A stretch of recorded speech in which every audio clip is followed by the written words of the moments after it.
Hi, this is Andrew Moore-Crispin for Gadget TV on Butterscotch.com, and today we're taking a look at the new 11-inch MacBook Air. Now we have the low-end model in the studio today. You can get this guy for about $1,000. So first things first, let's boot this thing up and see how long it's going to take. Now we're looking at a boot up process that takes in the order of about 20 seconds. I always gauge these things in time to first browser, so when I can actually open up a browser window and really start using my computer, that's when I consider that it's fully booted up.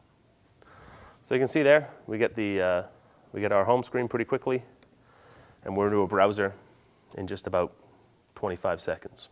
Would have been a bit quicker if I hadn't messed up actually opening that browser, but that's okay. So like I said, this model goes for about $1,000. It has a 64 gigabyte flash drive. Flash meaning it's not an actual spinning hard drive. So that's good for battery life, good for overall durability of your computer. The $1,200 model, also in the 11-inch, that has a 128 gigabyte flash drive. There's also a 13-inch model that obviously will offer you a larger screen size and larger flash storage capacity. Now we're looking at up to a 5-hour battery life here, which is nothing to turn your nose up at.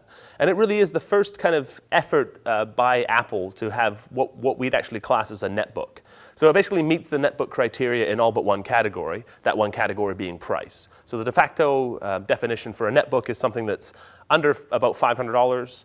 This one has an Intel Core 2 Duo 1.4 gigahertz processor.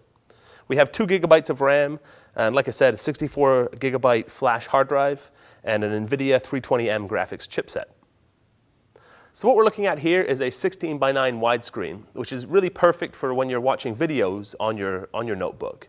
For things like browsing and word processing and those kinds of things, you'll see we have a lot of unused screen real estate here, and you really will want for that little bit of extra screen real estate that you would get along the bottom on a 16:10 format widescreen laptop. Now we have 2 USB ports, one on this side, one on this side. We also have our power input here and a single headphone jack here. Like other MacBook Pros, other laptops in the MacBook line, this headphone jack will also, if you have a 3-stage connector, can also be used as a microphone. So on the other side here, we have our USB port and our display port. So it's important to note how small, thin, and really incredibly light this thing is. You really could just throw it in a purse or into a European-styled man bag and be able to just go out the door, and you basically have a full MacBook Pro experience, obviously slightly underpowered. So if you're doing things like photo editing, video editing, anything like that, you're really going to want to step up to either having a full desktop at home in conjunction with your MacBook Air, or you're going to want to step up to a more powerful either MacBook Pro or a PC equivalent.